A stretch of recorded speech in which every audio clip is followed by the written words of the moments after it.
2024년 12월 29일 대한민국 항공 역사상 최악의 비극이 발생했습니다. 전남 무안국제공항에서 착륙을 시도하던 제주항공 7216편 여객기가 활주로 외벽에 충돌하며 반파되고 치명적인 화재가 발생했습니다. 탑승자 182명 중 생존자는 단 2명. 이번 사고는 단순한 기술적 결함이 아니라 우리가 믿어왔던 항공 안전체계의 근본적인 문제를 적나라하게 드러냈습니다. 사고의 중심에는 치명적인 랜딩 기어 고장이 있었습니다. 조류와의 충돌로 인해 랜딩 기어가 정상적으로 작동하지 않았고 항공기는 착륙 시도 중 활주로 외벽에 충돌하며 엄청난 파괴를 초래했습니다.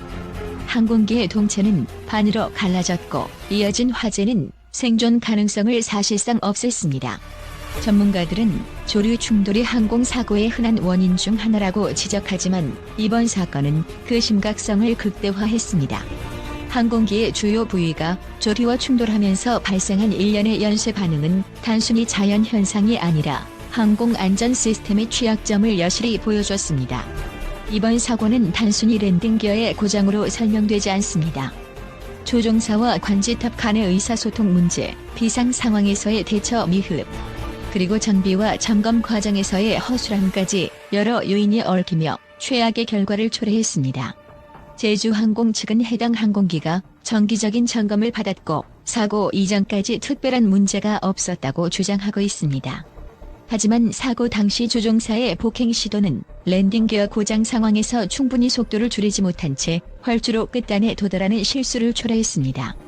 이는 조종사와 관제탑의 협조가 얼마나 중요한지를 다시 한번 일깨워줍니다. 사고 직후 수방대는 신속히 구조 작업을 시작했지만 불길과 파손된 기체로 인해 작업은 지체될 수밖에 없었습니다. 사고 현장은 화염과 잔해로 뒤덮여 있었고 대부분의 탑승객은 충격과 화재로 생존 가능성을 잃었습니다. 단 2명의 생존자조차 극도로 심각한 위험 속에서 구조되었습니다. 탑승객 구성도 비극을 더욱 가슴 아프게 만듭니다. 많은 이들이 가족과 함께 크리스마스 휴가를 마치고 일상으로 돌아오는 길이었으며 사고로 인해 수많은 가정이 사랑하는 이들을 잃었습니다.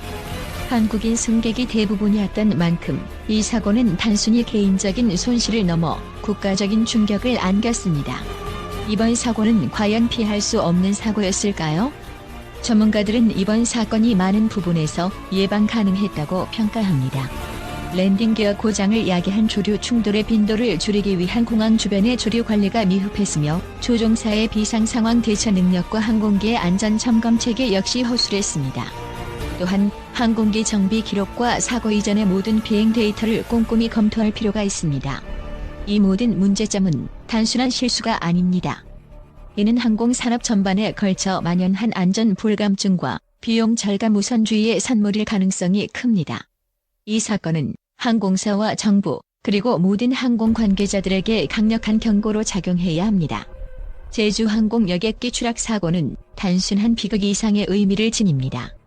이번 사고를 통해 우리는 항공 안전체계의 전반적인 점검과 개선이 절실하다는 것을 깨닫게 되었습니다. 특히 다음과 같은 교훈을 명심해야 합니다. 조류 충돌 방지 대책 강화, 공항 주변의 조류 관리 및 예방 시스템을 재정비하여 유사한 사고를 방지해야 합니다.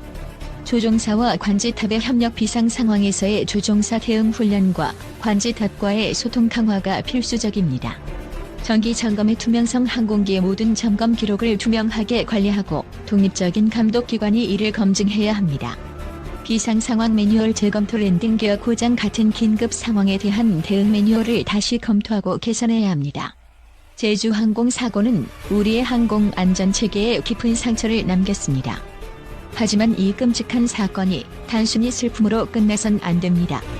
우리는 이번 사고를 계기로 안전 관행을 재점검하고 비극이 반복되지 않도록 노력해야 합니다.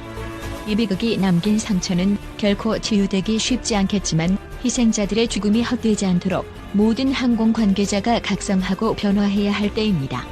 또한 국제 전문가들은 박사진의 뛰어난 가창력과 그의 한복 공연에 대해 찬사를 아끼지 않고 있습니다. 박사진은 자신의 독특한 목소리와 감성을 통해 한국의 전통 문화를 세계 무대에 알리는 데 크게 기여하고 있습니다. 특히 최근 한복을 입고 펼친 무대는 한국 문화의 아름다움을 대중적으로 널리 알리는 계기가 되었으며 많은 이들에게 깊은 인상을 남겼습니다. 박서진의 노래는 단순히 음정을 정확히 맞추는 데 그치지 않고 감정과 메시지를 청중들에게 강렬히 전달한다는 점에서 독보적입니다.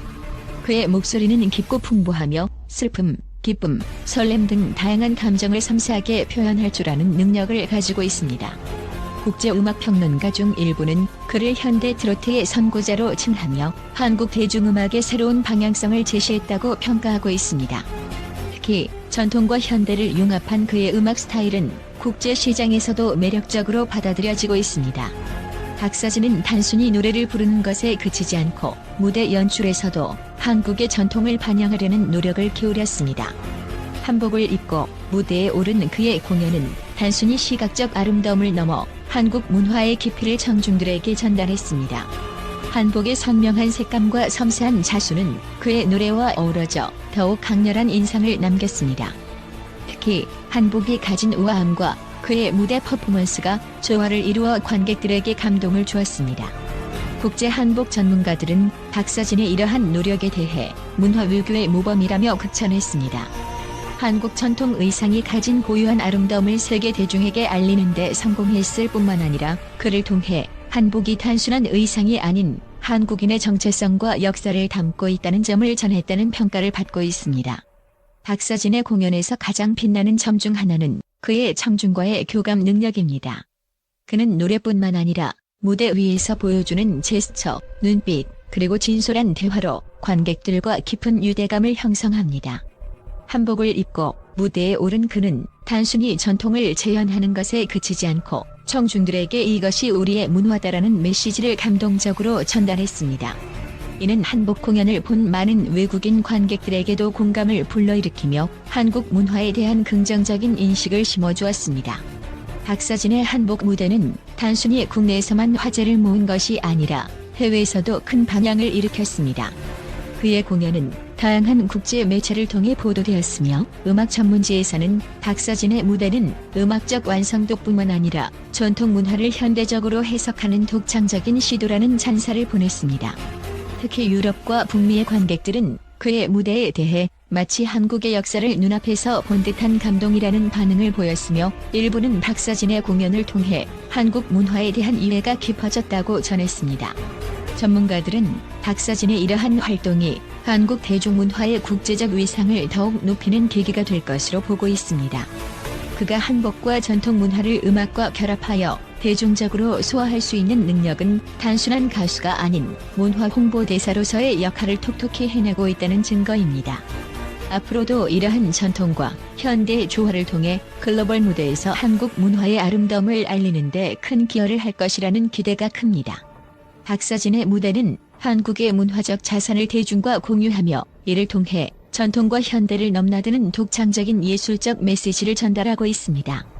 그의 한복 공연은 단순히 눈길을 끄는 퍼포먼스를 넘어서 전 세계에 한국의 전통 문화를 알리는 데 큰 역할을 했습니다. 이러한 노력이 앞으로도 지속된다면 박서진은 한국 음악과 문화의 대표 아이콘으로 자리 잡을 것입니다.